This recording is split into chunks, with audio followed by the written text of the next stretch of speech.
Welcome to the latest episode of our podcast series for financial advisors. Today's episode is Preparing for Succession. What made selling the right path for this $2 billion firm? It's a conversation with Kevin Myeroff, Principal and Senior Strategic Advisor at Sequoia Financial Group. I'm Mindy Diamond, and this is Mindy Diamond on Independence.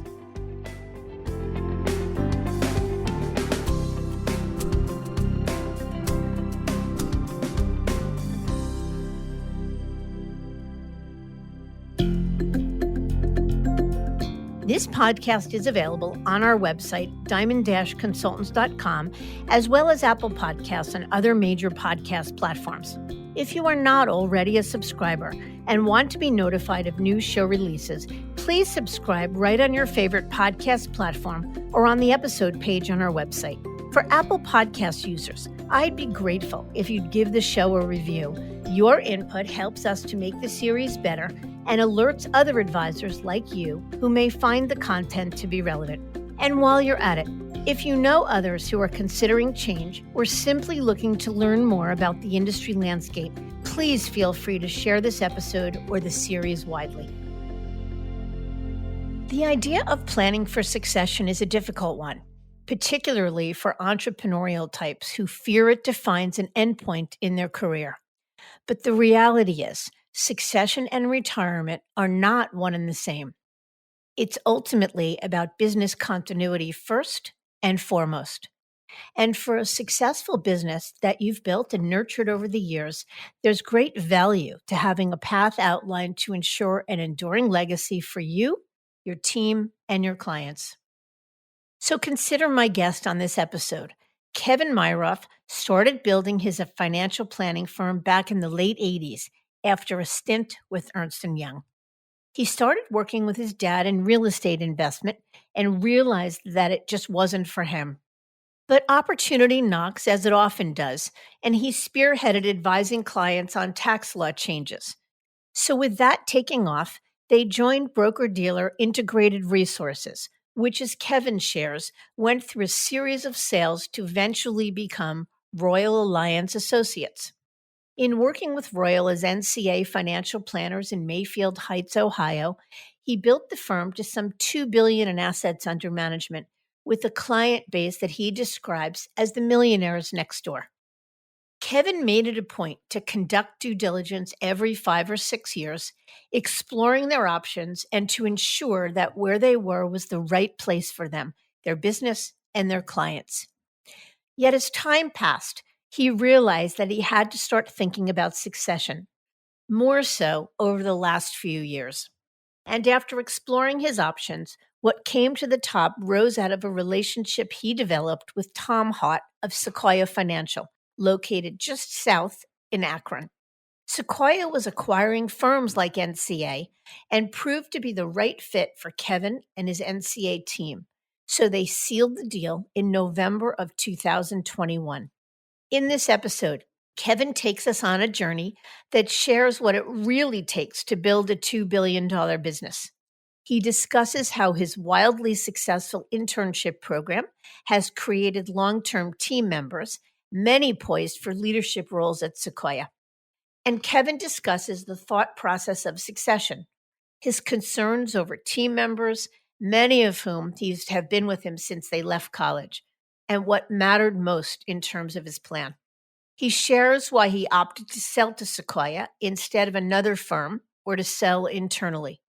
Plus, Kevin talks about integrating into the firm, communicating the change to clients, as well as life after the transition, and much more. Having counseled Kevin over the years, I can easily say he is thoughtful and introspective and has built an incredible business. There's lots to learn from him in this conversation that's being conducted by my partner, Lewis Diamond. So let's get to it.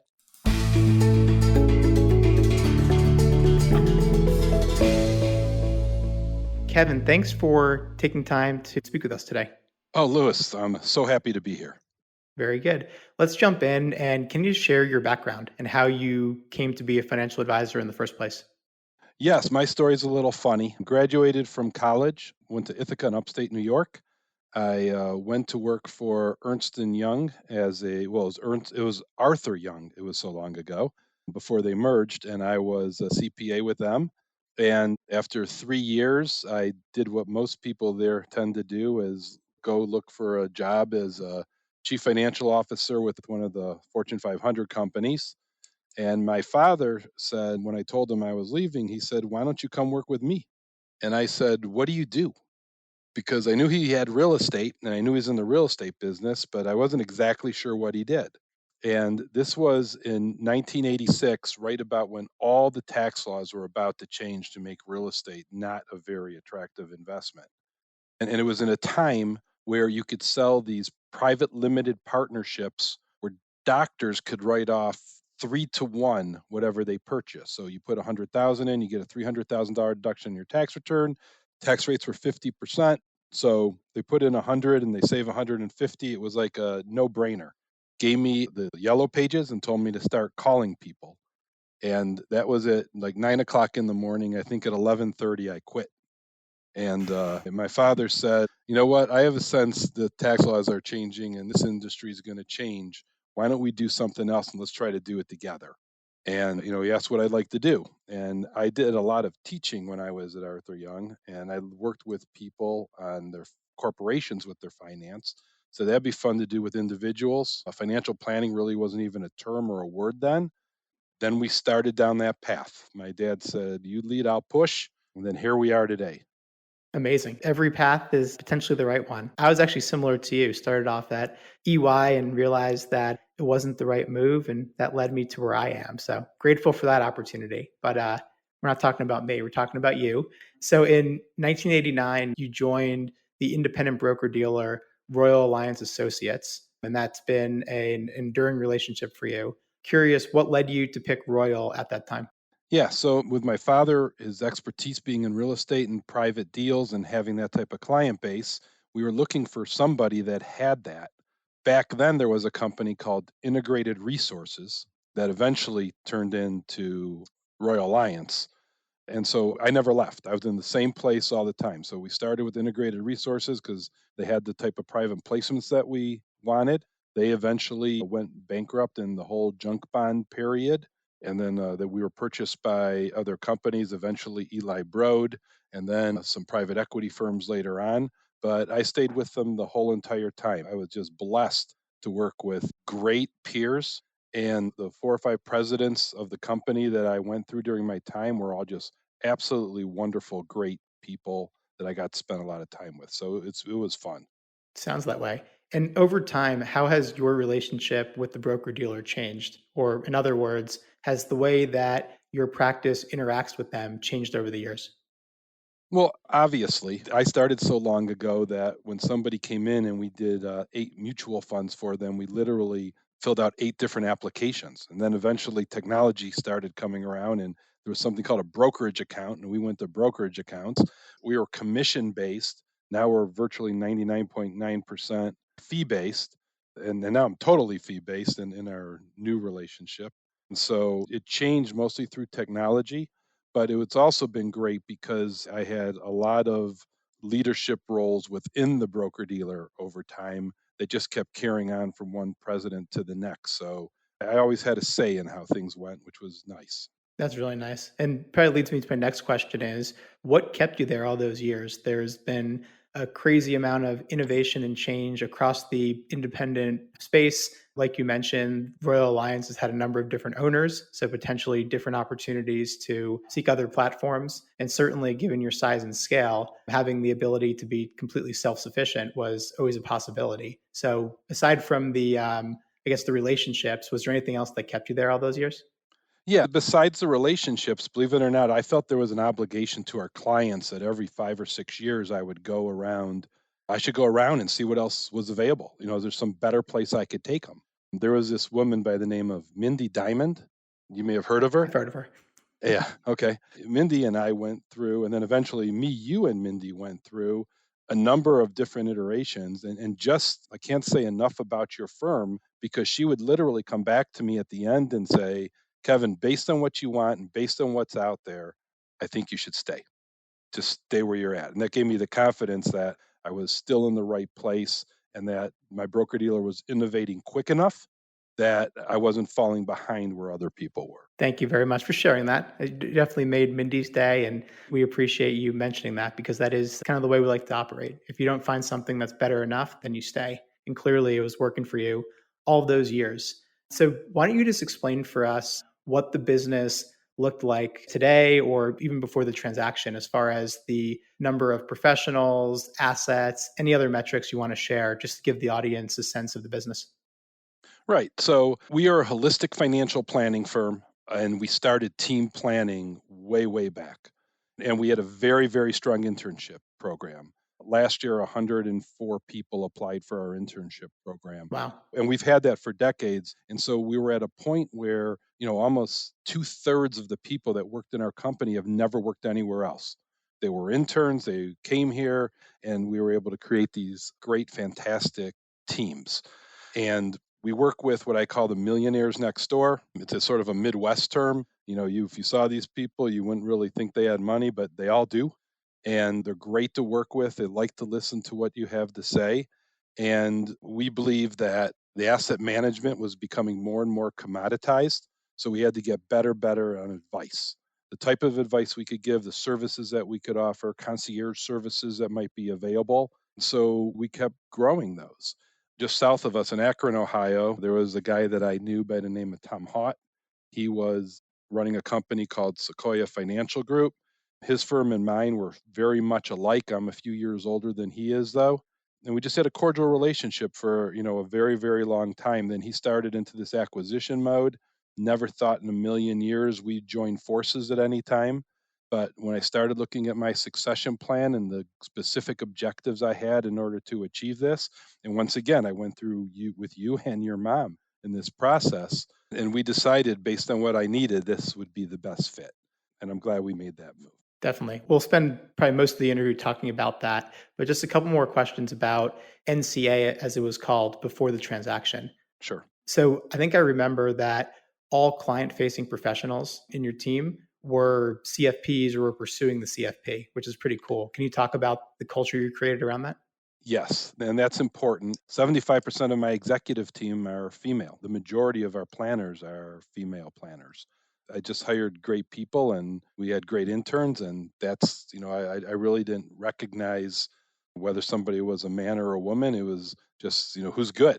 And it just wound up that way. And it was great, because I thought that added a lot to the company. We require people to be CFPs because we think knowledge and talent is so important, and we want to keep growing that talent over time. And you can't do that without learning. And then that has served us well, and it's really kept people here because our retention was crazy. People just didn't leave here. It's really interesting. And to get, like you mentioned before, 100 plus applications for an internship. And it's not like you were Morgan Stanley or Goldman Sachs. It's really incredible. Speaks to the culture you created. Thanks. We were only looking for 3 or 4 people, but we decided that an internship program should not be cheap labor to get stuff done. It's more like marketing for us. And so we try to have a very involved process where the interns learn through their whole time. It's more work for us when they're here than when they're not. But what a great way to interview people over a 3-month period to decide if they fit your culture and the right people to hire. And oftentimes those internships led to full time positions. Almost all the time. We would hire 1 to 2 people every single year. That's amazing. And over the years, you personally have consistently been ranked as a Barron's top 100 independent advisor, which to make that list once is a amazing accomplishment, but to do it year in and year out, managing well over $1 billion in assets. What was your secret for success or anything that you'd share for someone listening who would look to build something in your shadow? Yeah, you know what? I don't know how we actually wound up there. We applied, we spoke at their conferences. We just try to run a really good business that we'd be really, really proud of and add value to our clients. And we were just literally blessed with Barron's and others that have ranked us very, very highly in the United States, which we were very proud of. The team was very proud of. And it just made us want to be better and better and better to stay at the tip of the spear. What's one thing that you think you did well, and I'm giving you permission to pat yourself on the back that someone else could try to replicate in their own practice?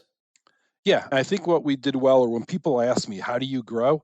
My advice is always hire somebody. Even if you don't feel you're ready, you hire ahead of capacity because of our marketing. We were able to draw lots of people to us, and we just had to have more and more people to do that. So find people, you bring them up, you get out of their way, find talented people and get out of their way, and you have to be a great delegator. If you're a control freak, you're going to have a very, very hard time growing a successful business. You could get big and you can make money, don't get me wrong. But if you want to grow something that's going to be lasting and have some legacy to it, you got to be willing to delegate. And what I always tell the control freaks that I try to help is that if somebody else could do it 80% as good as you can, that's more than good enough. I love that. That is a great tip. Hire ahead of your needs to build that capacity.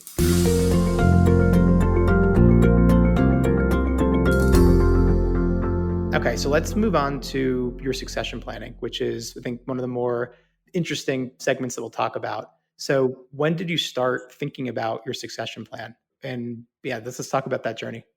Well, I didn't really want to start thinking about it 2 years ago, but your mom had me thinking about it for the last decade, which was really nice because it made when I really started focusing on it, I had some things in place and how I was growing the company. So, for about the last 2 years, we were trying to think what we wanted to do. Did we want to go to a consolidator? Do we want to go to an integrator? Do we just want to try to do an internal transfer within our own firm? And we evaluated with the help of you guys all those different options. So it's been a process, but I mean, it's hard for any advisor, especially one who's built such an impressive company over the years, to begin thinking about, okay, what does life look like after I step away?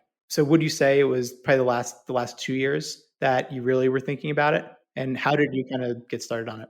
Yeah, the last 2 years, I had sort of an advantage because if you remember, I said people just don't leave here, and two-thirds of the people here were here since college, and we had the same amount of people in their 20s, 30s, 40s, 50s, and I care about these stakeholders as if they were my own kids. When I sat down, I told myself there's three things that could come out of some type of integration, merger, whatever you want to call it, and that's how do I come out at the end, both financially and emotionally?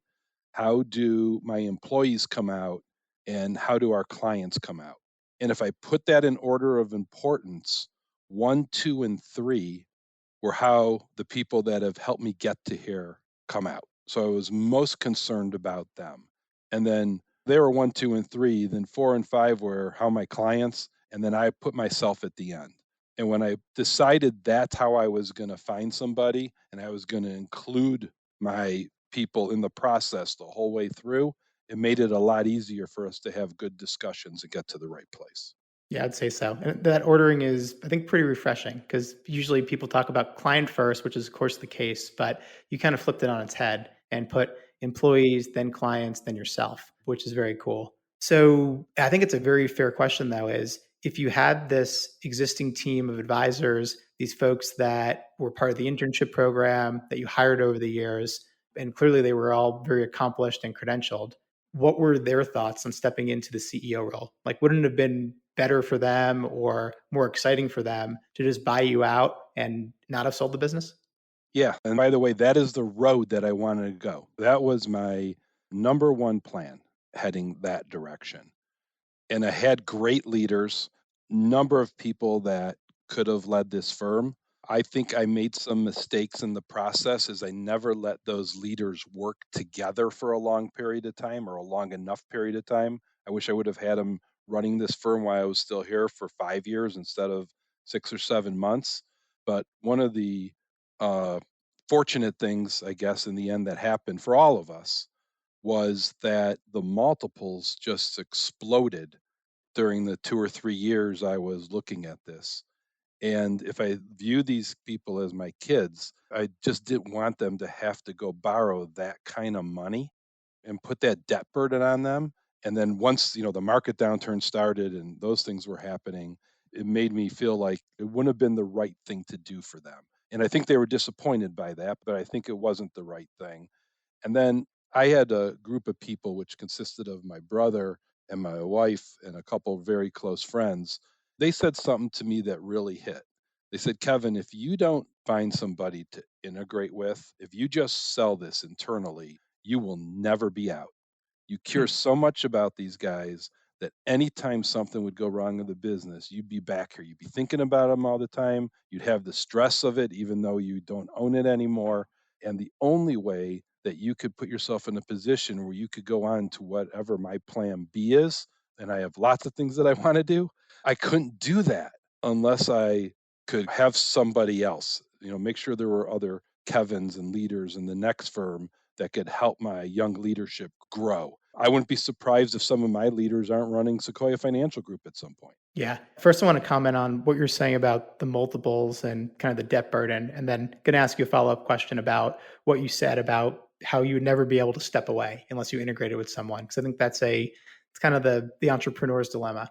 So first on the multiples, I'm with you that we have seen a dynamic develop where it's become prohibitively expensive for a next generation team, regardless of their skill set or aptitude, to step up to buy even minority portions of these large and thriving independent firms. And it makes it so that either you have to take a significant discount to fair market value, or they get stuck under a mountain of debt. And you're kind of stuck somewhere in between. You're almost too successful, if you will, to pull off the internal succession. So I think that's something that a lot of firms are going through. And that it is one of the many reasons why we're seeing a very active M&A market. And I think you're a perfect case study. But I wanted to hit more on what you said about if we didn't integrate with someone and it was an internal succession, that the advice you got was that you would never be fully out. Can you elaborate on that and why you think that's the case? Yeah, because they really care about these guys. If the market started going down and they were getting to a point where they could barely pay their debt, with like 2, 3 years of down markets, which can happen, right? I've been through it in my life. Then I would have come back to work. I would have been talking to clients. I would have been trying to keep people calm. I love this business, greatest business in the world. I wish I was 25 years old and heading into it right now. But, I'm 61 years old and looking forward for what's coming next. And part of that is to reduce my stress that comes along with running a business like this, where we can't control every aspect of it. The markets are the markets and they do what they can. The only thing I control is the delivery of great advice. So as long as we continue to do that, there'll always be a bull market and great advice. So as long as we continue to do that, we'll continue to have clients, but I would never truly be able to step fully away because I'd always want to come back and save these guys and help them. Yeah, I think that makes sense. And thinking about your skill set as the CEO and for a while, the rainmaker, the lead advisor, you filled a lot of roles, and that of your next generation team. How are you thinking about that? Was there one person that kind of had all the skills that you did? Would it have been a consortium of individuals? And how are you thinking about the skills that your next people up would have in order to succeed you? So there can only be one CEO to run a company. So you have to pick somebody that's going to run it. But the five of them decided that they would all need to participate in order to run it. Not one of them had all my entire skill set. And between all of them, they did. And that's the way we would have ran in that direction. Now, in this other direction we went, and by the way, I made what I would walk away with financially the exact same whether I did an internal transfer or if we went and merged with somebody. Any additional income that I received, I shared with them. And so I told them what the number was that we were going, that I was looking for coming out with. And we wound up getting 50% more than that. And that money went to them and it bought them stock in the new company. They're all owners in the new company. They all walked away with cash. So in the end, it was a good deal, but there was still some disappointment. But I'm happy to report they're all still here and survived our transition. And they're starting to have the fun getting into the business that we've been in. Yeah, that's I think a really interesting way to distribute the pie is you had your number that you were well entitled to, and instead of pocketing the rest, you made sure the others that kind of helped you along the path and were going to stick around for a while were compensated fairly and probably more than fairly to be part of the transaction. Correct. So let's talk about the overall process. As you were thinking through what a new partnership or integration or your overall succession plan looked like, what were your major considerations or what were your criteria for evaluating different options? Right. So culture was one of the things we were interested in. Future growth. How are we going to grow? My decision to do something now was we were almost a $2 billion firm. A decade ago, I said you have to be a $1 billion firm in order to stay and offer the types of services to both your clients and employees. And then I decided it was going to be a $5 billion firm. And 3 weeks later, it was when running the numbers, I was like 10 billion. Need to have 10 billion. And so the quickest way I could do that was find somebody that had 8 billion and join them. And that is literally the route that I took with people that I've known for a really, really long time. And so culture was important, very, very important.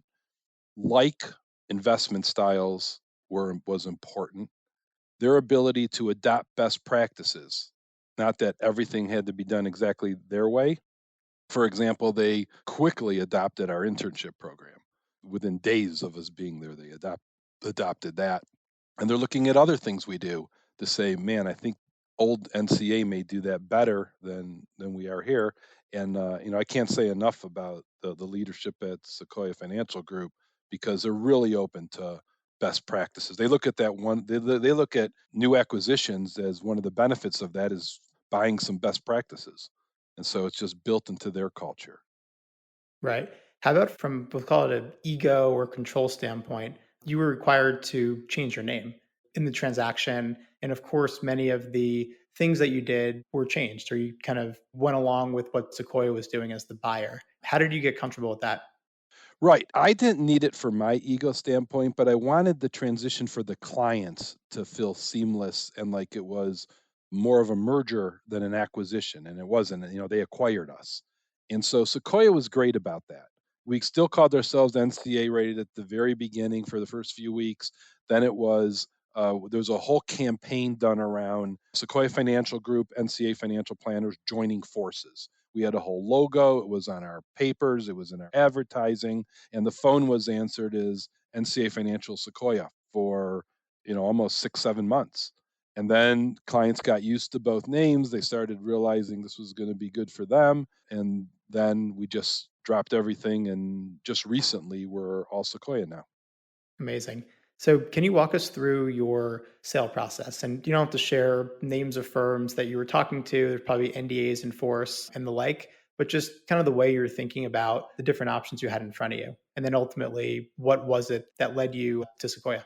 Right. So I just been a loyal person for a long time. And when I find somebody I truly trust, I sort of stick with them. So when I started the sales process, there were some things that I was looking at and connections that I had.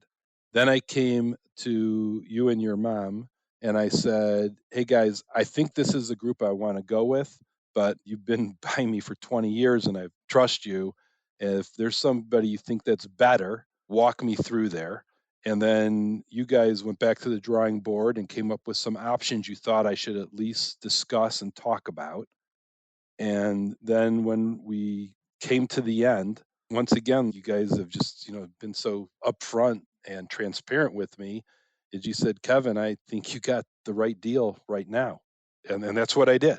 And so I was lucky. I'd known you guys. It's sort of like if somebody walks into a financial planning firm for their first time with $3 million. And, I'm always amazed where they just hand that money over and they've known me for like 10 minutes.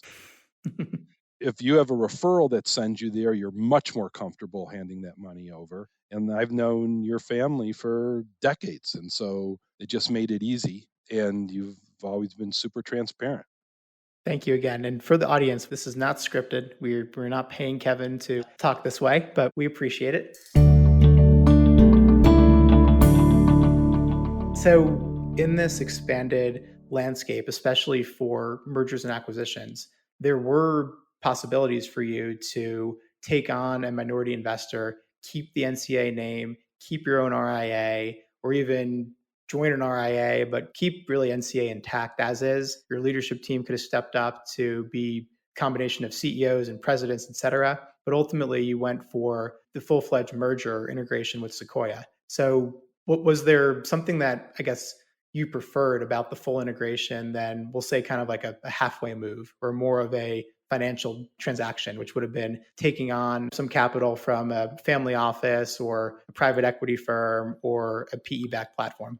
Yeah, I really felt strongly that we needed to be somewhere between 5 and $10 billion and very quickly in order to stay at the tip of the spear.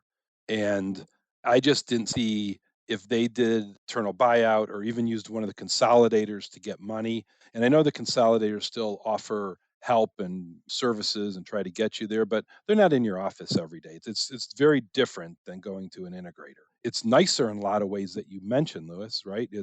You get to keep your own name, you get to do things just the way you wanted, you could almost always stay at the same BD that you've been at or custodian that you've been at, so you don't have all those headaches. And I think short term you get rid of a lot of pain, but for us in our specific situation, it would just be putting off some things that would have had to been done here if we had to keep growing. We didn't have the right infrastructure to get to the next place. We would have needed some management levels, we'd have needed more people, more advisors, significantly better technology, and I didn't want to recreate all that. And I'm only around for another 3 years or so, and I couldn't have done it in that period of time. So in the end, I felt that this with this very specific integrator was the way to go for our people. Yeah, sounds that way. So why Sequoia? Tons and tons of other integrators around the country, many much larger than Sequoia. Maybe some even would have paid you more. But what was it about Sequoia, and maybe even before that, if you can just describe Sequoia's value proposition for anyone who's not familiar with them? Yeah, Sequoia's clients first, and employees and stakeholders matter significantly. Lots of resources going in to make sure, we don't have a business without our clients, and we're not in business without happy employees. And so that's their goals. And once again, another group that I've known for a long time. I've watched them grow. I've known the CEO personally. I just had to make sure that our conversations that we've had over the last 2 decades, just casually, were really how that firm was run. Needed to meet their management, their leadership team, and what are their future plans and what does their capital structure look like? Can my people be owners now, not like in 2 years, 3 years, or 5 years? I wanted my senior people to come in and literally have equity immediately, and I was willing to give up something on my side to make that happen because I felt so strongly about it. So they were just good people with very like cultures, like investment style. So it was an easy decision for me. Mhm. And I believe that they're backed by a company called Kudu, and they also have some sort of affiliation with a relatively large CPA firm. Can you explain that? Sure. The affiliation with the CPA firm has actually changed over the years, only from a shareholder standpoint because of some of the reasons on the CPA side and some of the business they were doing. They couldn't actually own a piece of a financial planning firm. But the firm was called Conan Company, and they've just been really great at referring to the Sequoia folks for a long, long, long period of time. It was a great relationship in both directions and continues to be a great relationship in both directions. Kudu, and I got to meet the principals of that. Once again, just really, really great people. They do not have a holding period. They're long, long, long, long term investors. And so that was of great interest to me. I didn't want my people going through another type of liquidity event right away. Could happen down the road, but I didn't want it happening immediately. And Kudu wasn't looking to sell us, and they offer a lot of great thought leadership. So I was excited to see they were part of the transaction. Yeah, sounds like the right fit. So thinking back to the transaction closed in December of 2021, so it's pretty fresh. When you reached out to clients to gather their consent and to notify them of the change of control, what was their reaction? And what did the very simple conversation sound like? Yeah, they were happy for us because our clients are also our friends, and we care a lot about them and they care a lot about us. So they were happy, and they knew I had to retire and have some succession at some point. They were really glad to see the size of company we were going to. Their biggest concern is, were we going to be too big? were they still going to get the type of personalized service that we've been giving them in the new entity? And we were able to assure them that would be the case. And the service and the technology would even be better than what we currently had at NCA.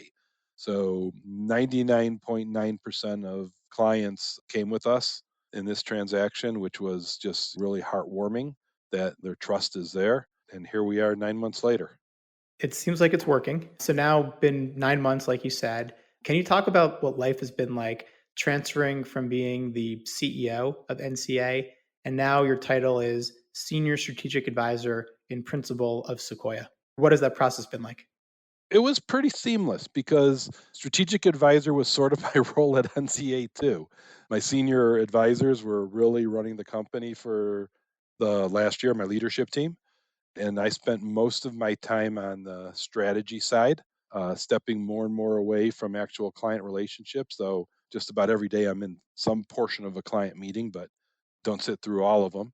And it was easy. I've never cared much about titles. It wasn't a big deal for me, though I do. There's a 8-person executive committee that runs the firm, and they were nice enough to add me to that committee. If I felt that was a good place for me to be while we were integrating and getting everybody comfortable.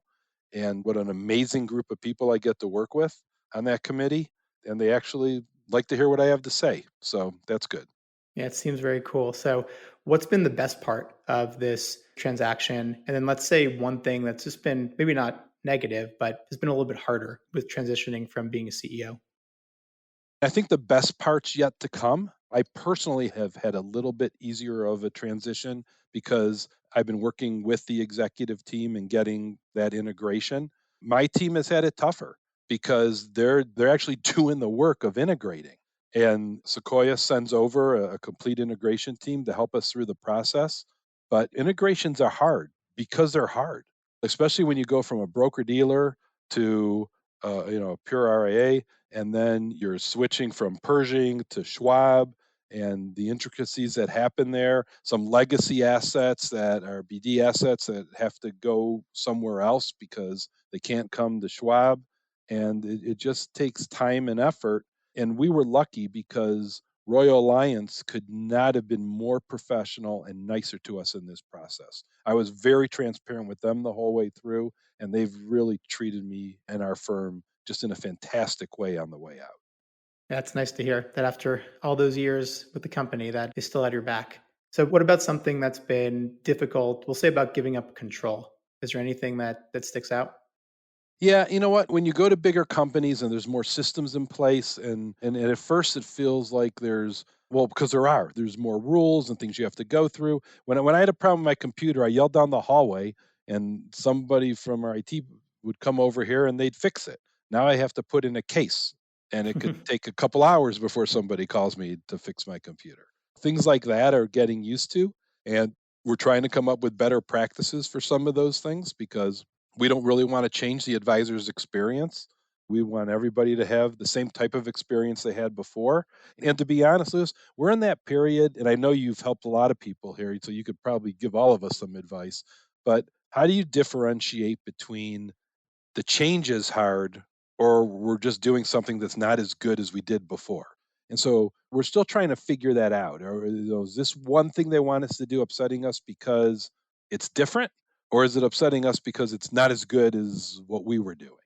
And like I said, Sequoia is very interested in best practices. If we really believed it's not as good as what we were doing, they would sincerely take a very hard look at what we were doing and think of changing everybody else. So getting more into an organization that's ready to grow significantly, that has to have systems, managers, things like that in place, and then coming from a completely entrepreneurial firm and jumping into that, that's like, whoa, Yeah, it's different. like I was telling somebody the other day, while we've gotten frustrated at times through this process, I mean, I can't imagine who wouldn't. There's never been a time where we've disliked anybody in what I would call the legacy Sequoia Financial Group.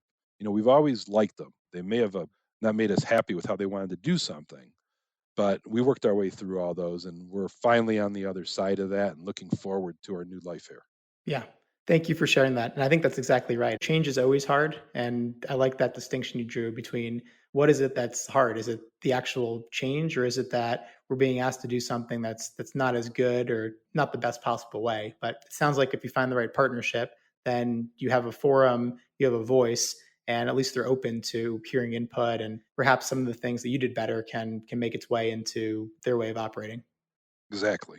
So, what does your personal plan look like before you truly hit the beach? If there is a beach or a golf course or a hiking trail, how many years? What are the action items you have to take in order to be fully out of the company?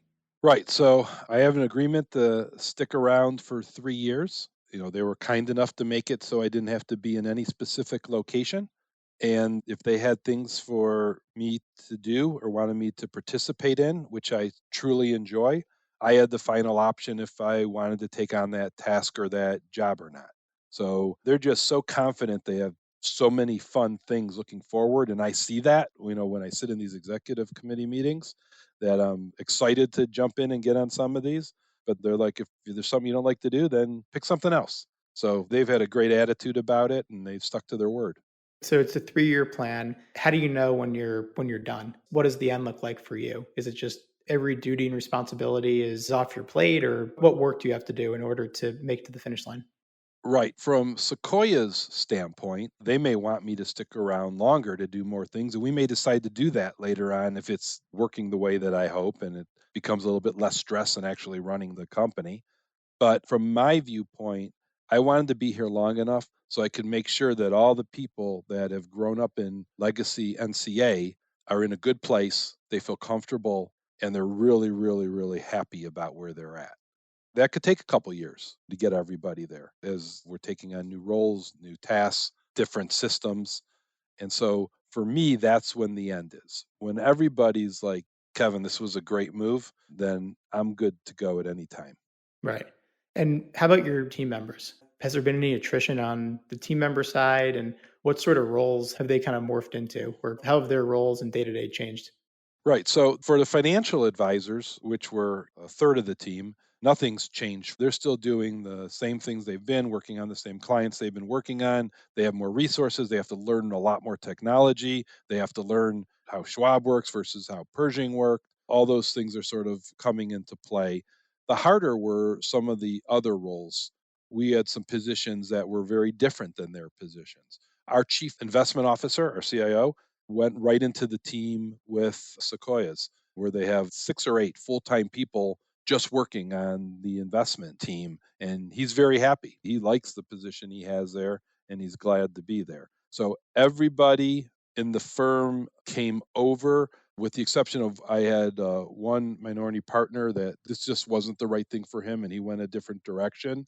So he didn't even come with the deal to begin with, but everybody else came over with the deal.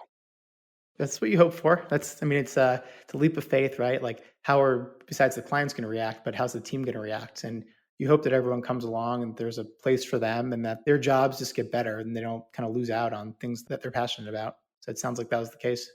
Right, and for some of them that may have been getting burnt out in the current jobs they had here, there's so many other opportunities at Sequoia because they're bigger. And so they could go into management. They could move into asset management. There's different options. Amazing.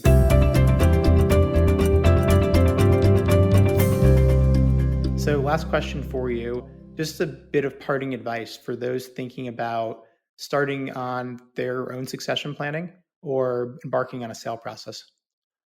Yeah, start thinking about it 5 years before you even think you wanna do it. You really wanna start thinking about that, thinking about your leadership team. What skills does your leadership team need to have if you're gonna either do a consolidator or, an internal sale? Because you have to make sure they get those before you get to the decision point of leaving. And so you gotta start building those leaders, you gotta start delegating the things that you do, and you have to start taking more of a hidden role and a mentor role in order to have a good integration, at least from my standpoint. And then you have to surround yourselves with good professionals. You want to find a consulting firm like Diamond Consultants. You want to find a good attorney that's done these type of things before, and seek out some friends in some other industries that know you well enough to help you make the right decision for yourself. If it wasn't for my friends, I may have made a decision that wouldn't have been the best. I think you should consider writing a book on this topic. Maybe that's your next chapter. That was very wise. Thank you. And thank you for opening up about your journey. I know it's not easy to talk about some of the changes you were making, and even just thinking about the overall sale process. It is private. So thank you very much for sharing your wisdom, being honest with us about the good and the bad of it, and then also just I think inspiring people to take action on their own. So thanks again, Kevin. Oh, it's my pleasure, Lewis. We have a great industry with great advisors in it. And so if I could help anybody, it's certainly my pleasure. Very good.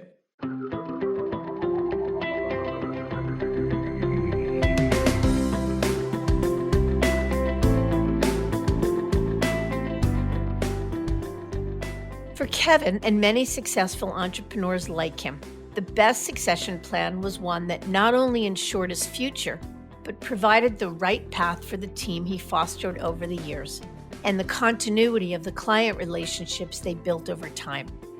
And as he shared, I don't think that once he exits Sequoia, we'll have heard the last of him. I thank you for listening, and I encourage you to visit our website, diamond-consultants.com, and click on the Tools and Resources link for valuable content. You'll also find a link to subscribe for regular updates to the series. And if you're not a recipient of our weekly email, Perspectives for Advisors, click on the articles link to browse recent topics. These written pieces are an ideal way of staying informed about what's going on in the wealth management space without expending the energy that full-on exploration requires. You can feel free to email or call me if you have specific questions. I can be reached at 973-476-8578, which is my cell, or by email mdiamond@diamond-consultants.com. Please note that all requests are handled with complete discretion and confidentiality. And keep in mind that our services are available without cost to the advisor. You can see our website for more information. And again, if you enjoyed this episode, please feel free to share it with a colleague who might benefit from its content. If you're listening on the Apple Podcasts app, I'd be grateful if you gave it a star rating and a review. It will let other advisors know it's a show worth their time to listen to. This is Mindy Diamond on Independence.